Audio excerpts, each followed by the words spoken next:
Салем, достар халайсыздар, кинель филеренс халай, приветствую вас, друзья, с вами я, Юлия, from Казахстан, и мы с вами продолжаем учиться читать по-казахски. И сегодня у нас с вами очень и очень простое видео. Мы будем читать фразу, слова которой вам абсолютно знакомы. Они практически все русские, но с казахскими окончаниями, поэтому нам нужно научиться все-таки это тоже читать. Итак, читаю.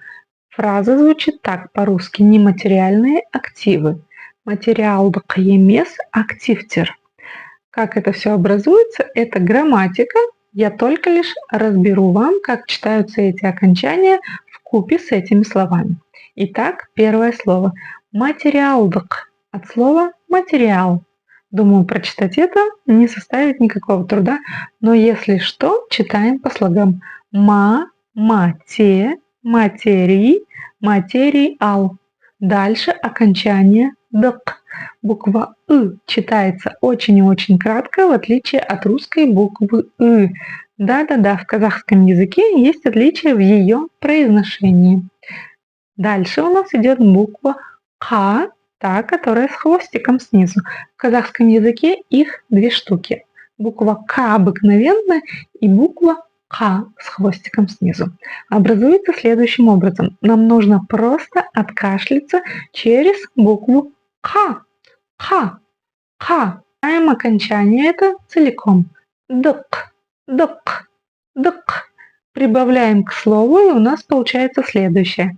Материалдық. Материалдық. Материалдық. Едем дальше. Слово «емес». «Емес». Помним о том, что как пишется, так и читается. И прочитать, например, через букву «и» или через букву «э», ведь в русском языке такие варианты возможны, здесь мы этого, в общем, сделать не можем. Написано «е», значит и читаем через букву «е». «Емес». Кстати, «емес» – это отрицательная частица «не». Вот такие чудеса. Да, в казахском языке они могут быть разные частицы, которые обозначают отрицание, но в данном случае у нас стоит именно эта частица. Почему именно так? А потому надо изучать. В общем, материалдық емес. Материалдық емес. Погнали дальше. Слово активтер. Опять же, мы видим знакомое нам с вами слово актив. Как пишется, так и читается, кстати.